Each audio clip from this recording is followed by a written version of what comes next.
So here we are at the top of Salmon Beach, and as you can see, they're aware of cliff sides, storms, and high tides that may have caused unseen danger, and we should proceed at our own risk. So we're going to walk down to Salmon Beach and show some stuff. On the path to walk down to Salmon Beach, you go right down the stairs, or left down the pathway. So this is the stairway that Salmon Beach residents will use to walk up and down, carrying their own groceries and stuff. And as you can see, it's a very steep slope.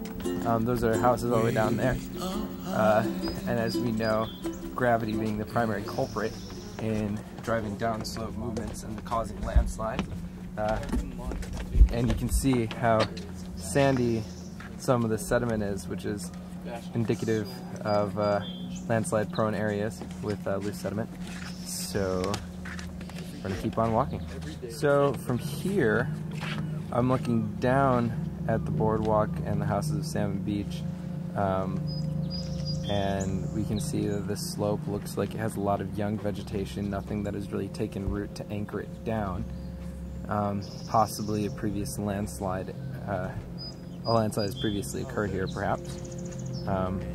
We're gonna keep on. So as we're walking down the stairwell, we can see here actually a minor slump that has already occurred. You can see the scarp up there, and then the slide trails going down, the sediment.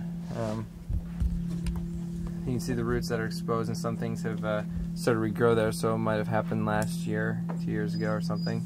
Not a major slide, but again, another indicator that this area is unstable. Here, as we get closer to the houses down on the boardwalk, we can see the boundary between the sand layers and the clay layer. And we can tell that there's seepage all along here because of how wet the clay is, and that means that there's a boundary between the clay and sand that is prone to slipping. There's understanding of how steep the slope is. You go up these stairs here, some people for reference, and then up there, and it keeps going around until the top's up there. This is a pretty prominent run right here. If we go left from the clay and sand boundary, we can see two Travelocity gnomes hanging out by themselves over there. It's pretty funny. Again, there's another minor slump area. Things have slid down. We can look here and we see these electrical and telephone poles at pretty significant angles away from perpendicular, with the bases reinforced to try and hold it in place. It looks like an anchor there used to reside in the hill and is now useless. This is probably due to creep and just general downhill movement, pushing these poles at a pretty precarious angle towards these houses, towards the beach.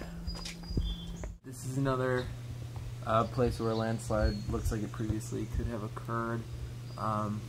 You see the clay layer here separated by the sand layers. We got our sands, and we have our clay all the way down to the point where people start carving things in it.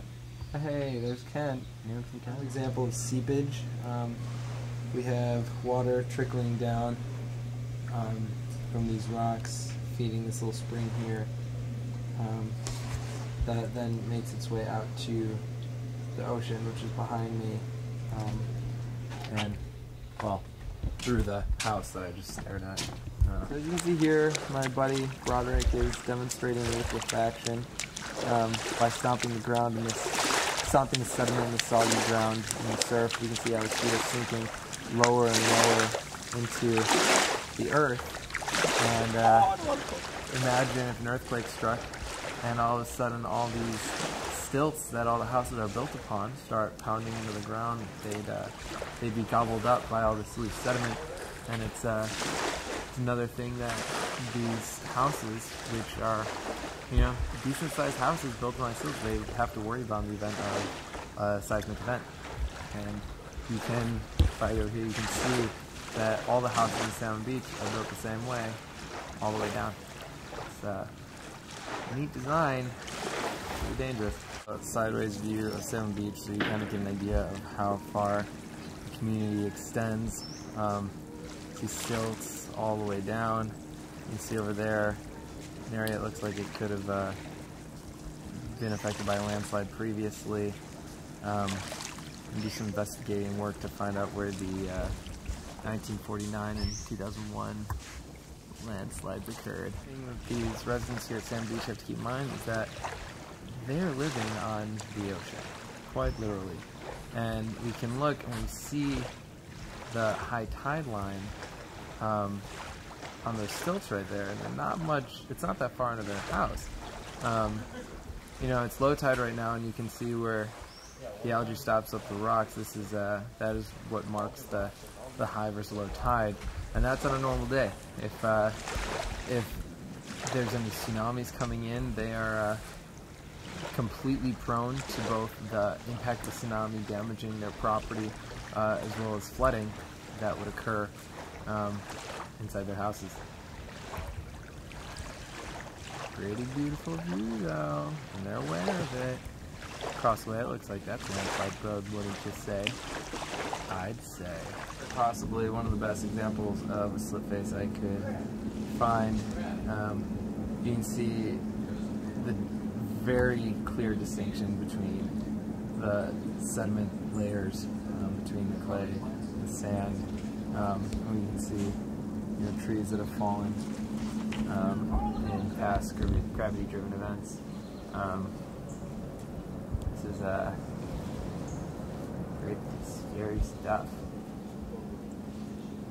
Water lines like this that are dug into the hill can provide both an anchoring mechanism as well as possible hazard if it's leaking somewhere back in the hill. But water comes out here, and you see it runs down this line, goes out, comes all the way around, and then runs into the water tank behind me and feeds water to the house through all these different valves and stuff. We're walking away from Salmon Beach. We come upon these metal lines that run across the pathway, and I've been told that they actually anchor giant steel nets that are down the hill a little way over here to hold the slope together a little bit, but you can see that they run pretty deep back in the forest and are probably anchored somewhere. It could have been an old anchor point for some type of pulley down here, but this cliff looks pretty unstable. Yeah, definitely something came loose here a while back and slid down that way. You can see all the remnants of the slide and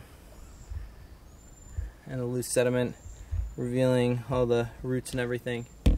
Pretty cool. Another hazard that Salmon Beach residents have to be aware of, besides, you know, earthquakes, liquefaction, tsunamis, barnacles, are rope swings. Maybe not geologic in nature, but a potent and destructive force, and used incorrectly. Would you assume that risk?